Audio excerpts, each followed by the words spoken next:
দেশাত্মবোধক গানের সুরে যন্ত্রসঙ্গীত শুনলেন। বাংলাদেশ বেতার, রাজশাহী। এখন শুনবেন স্থানীয় বাংলা সংবাদ।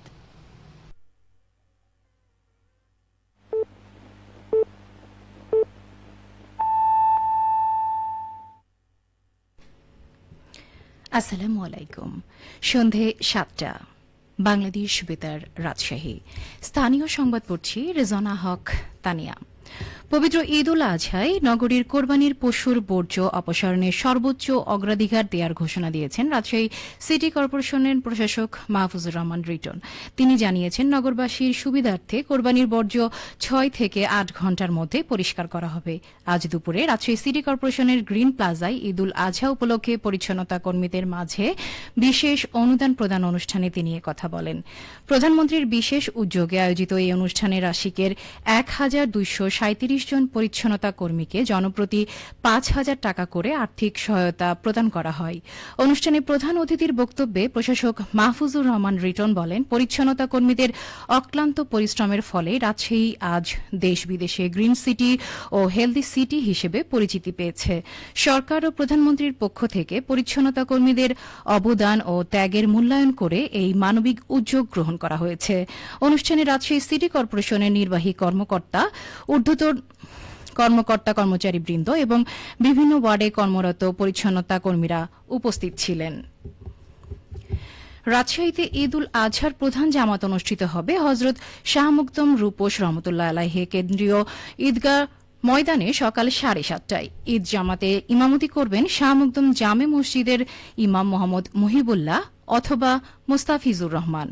আবহাওয়া প্রতিকূল হলে কেন্দ্রীয় ঈদগাহের পরিবর্তে শাহ মুকদম দরগা প্রাঙ্গণে অবস্থিত মসজিদে ঈদের প্রধান জামাত অনুষ্ঠিত হবে। ভূমিমন্ত্রী মিজানুর রহমান মিনু, বিভাগীয় কমিশনার ড আনামা বজলুর রশিদ ও জেলা প্রশাসক কাজী শহীদুল ইসলাম, বিভিন্ন রাজনৈতিক দলের নেতৃবৃন্দ সহ স্থানীয় গণ্যমান্য ব্যক্তিবর্গ ও ধর্মপ্রাণ মুসল্লিবৃন্দ এই জামাতে অংশ নেবেন। জেলা প্রশাসনের সাথে স্থানীয় ইসলামিক ফাউন্ডেশনের প্রতিনিধিবৃন্দ সহ বিভিন্ন মসজিদের প্রতিনিধিদের সমন্বয়ে অনুষ্ঠিত মতবিনিময় সভায় এ সিদ্ধান্ত নেওয়া হয়। এদিকে নাটোরে আসন্ন ঈদ উল আজহার প্রধান জামাত 7:45টায় কেন্দ্রীয় ঈদগাহ ময়দানে অনুষ্ঠিত হবে। একই স্থানে সকাল 7:45টায় দ্বিতীয় জামাত অনুষ্ঠিত হবে। তবে প্রতিকূল আবহাওয়া দেখা দিলে বিকল্প ব্যবস্থা হিসেবে সকাল 7টায় কেন্দ্রীয় মসজিদে প্রধান জামাত অনুষ্ঠিত হবে। এই মসজিদে আধা ঘণ্টার ব্যবধানে পর্যায়ক্রমে আরও 2টি জামাত অনুষ্ঠিত হবে। শহরের উল্লেখযোগ্য ঈদগাহ ময়দানের মধ্যে সকাল 7টায় মল্লিকহাটি পুরনো ঈদগাহ মাঠ, রানী ভবানী রাজবাড়ী ঈদগাহ মাঠ, নবাব সিরাজউদ্দৌলা সরকারি কলেজ মাঠ এবং উপশহর ঈদগাহ ময়দানে সকাল 7:15টায় পৌর টার্মিনাল জামে মসজিদ প্রাঙ্গণে, সকাল 8টায় ফুলবাগান হেলিপ্যাড মাঠ এবং বড় হরিশপুর ঈদগাহ মাঠে ঈদের নামাজ অনুষ্ঠিত হবে। জেলায় মোট 836টি ঈদগাহ মাঠে ঈদের নামাজ অনুষ্ঠিত হবে। জেলায় প্রায় 3,500 মসজিদের অধিকাংশ মসজিদে ঈদ নামাজ আয়োজনের প্রস্তুতি নেওয়া হয়েছে। নওগাঁয় গবাদি পশুর হাটগুলোতে কেনাবেচার নির্বিঘ্ন করতে জেলা প্রশাসনের উদ্যোগে নিরাপত্তা ব্যবস্থা জোরদার সহ নানা পদক্ষেপ নেওয়া হয়েছে। জেলা প্রশাসক মোহাম্মদ সাইফুল ইসলাম জানিয়েছেন, ক্রেতা বিক্রেতার স্বার্থে হাটের প্রবেশদ্বার ও দৃশ্যমান স্থানে টোল আদায়ের তালিকা টাঙানো হয়েছে, যাতে করে কেউ অতিরিক্ত টোল আদায় করতে না পারে। এছাড়া হাটগুলোতে পুলিশ, আনসার ও পর্যাপ্ত পশু চিকিৎসক দায়িত্ব পালন করছেন। জেলা প্রাণী সম্পদ দপ্তর জানিয়েছেন, এবছর নওগাঁ জেলায় প্রায় 8 লাখ কুরবানিযোগ্য গরু, ছাগল, ভেড়া ও অন্যান্য গবাদি পশু পালন করা হয়েছে, যা স্থানীয় চাহিদার 2 গুণ। হাটগুলিতে পশু বেচাকেনার মধ্য দিয়ে প্রায় 4,000 কোটি টাকার লেনদেন হবে বলে আশা করা হচ্ছে। বগুড়ার শিবগঞ্জ উপজেলায় আটমূল ইউনিয়নের কুড়াহার ইসলামিয়া আলিম মাদ্রাসার নতুন একাডেমিক ভবনের নির্মাণ কাজ উদ্বোধন করা হয়েছে।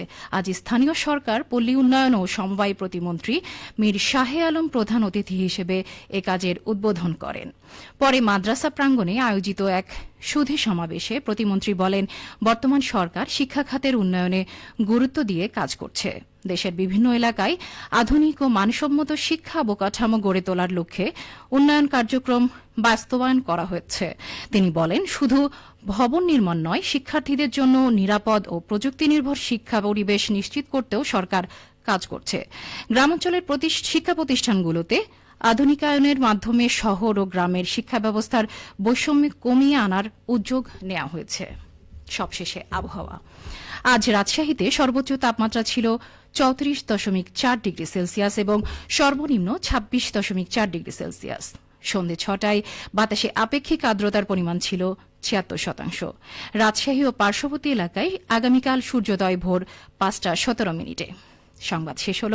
আমাদের পরবর্তী স্থানীয় সংবাদ প্রচারিত হবে আগামীকাল সকাল 8:10।